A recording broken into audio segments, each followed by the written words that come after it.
Hi Tess, it's so nice to meet you. My name is Gaozong and I'm a student at San Jose State University, majoring in communications. I'm really interested in creating learning programs for students because I've been in a few programs myself that were really impactful, like Braven. And so I want to learn about how I can do this for other students too.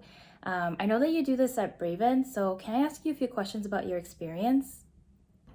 Yeah, of course. It's so good to meet you, Gaozong. I am really happy to chat. Yay! Okay, so my first question is how did you get into this type of role? Yeah, so my first job out of college was actually being a teacher. I was an elementary school teacher and I taught second and then third grade. And that really, a lot of teaching is you're on all the time and you're working with your students, but the behind the scenes part for me was lesson planning and figuring out, okay, to get to this learning outcome, this objective, what are the activities, what is the assessment, what is the way that we're gonna make sure that the students are actually learning and making progress. And I really enjoyed that piece of it. I found that it gave me a lot of energy. And so that is kind of the way that I started in the direction of instructional design and designing programs for students. That's really interesting. I actually thought about being a teacher too, but I wasn't sure if I would like all aspects of the teacher role. Can you tell me about what your typical day looks like in your role right now? Yeah. So a big difference, I would say, between as a teacher, I was with my students all the time, and this kind of at the computer thinking work was done almost like after hours. So now it's like really flipped, or it's mostly that I'm writing at my computer. I need to have like long stretches of time during the day that are uninterrupted with meetings so that I have time to think through problems and solutions and design content. But I also do have meetings, and it's just so important in this role to be collaborating with others. So other instructional designers, with the teammates who are actually doing the teaching, instructing, carrying out those designs. So learning from their experiences, also talking to students about their experience, our volunteers about their experience, so we can like keep improving our designs. So yeah, I would say it's really a combination of those key collaboration meetings and meetings with our users to learn from their experience, and then actually creating. Okay. Yeah, I think that makes a lot of sense. It sounds like in the role there's a lot that you do. What would you say is like what do you like the most about your work? Yeah.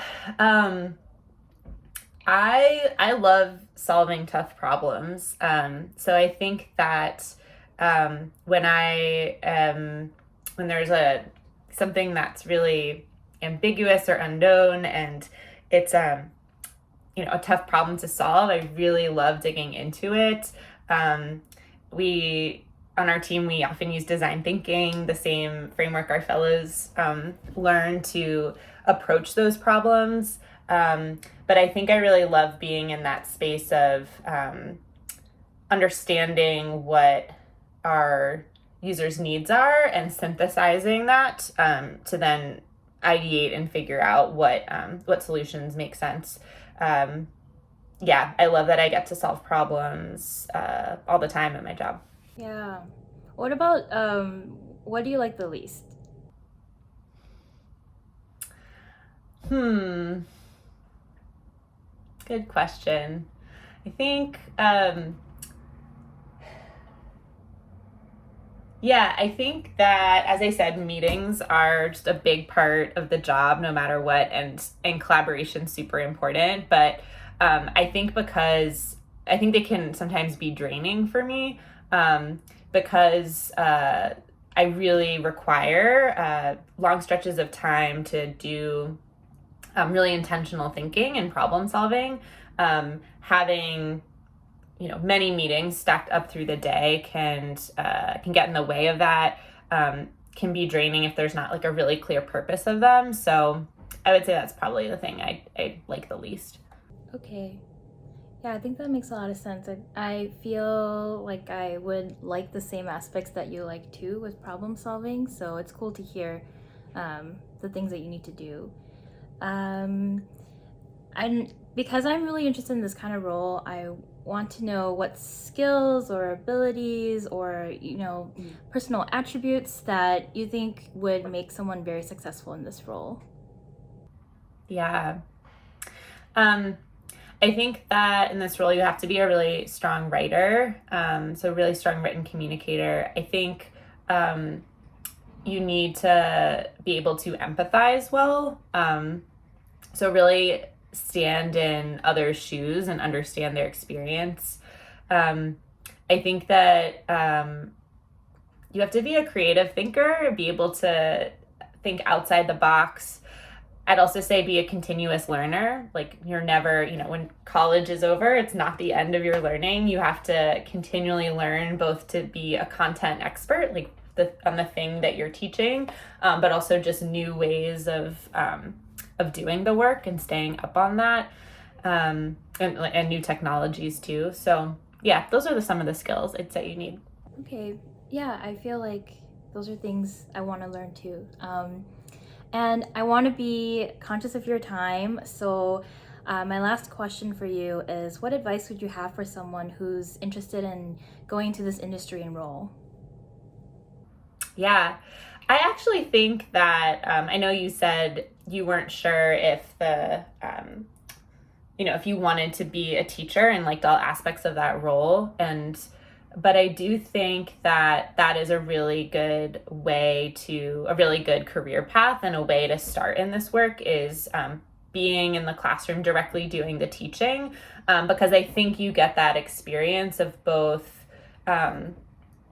doing the learning design and the planning, and then also teaching and executing it, and seeing a really quick learning cycle of how did this go, so that you can keep iterating and you're literally changing and improving every day.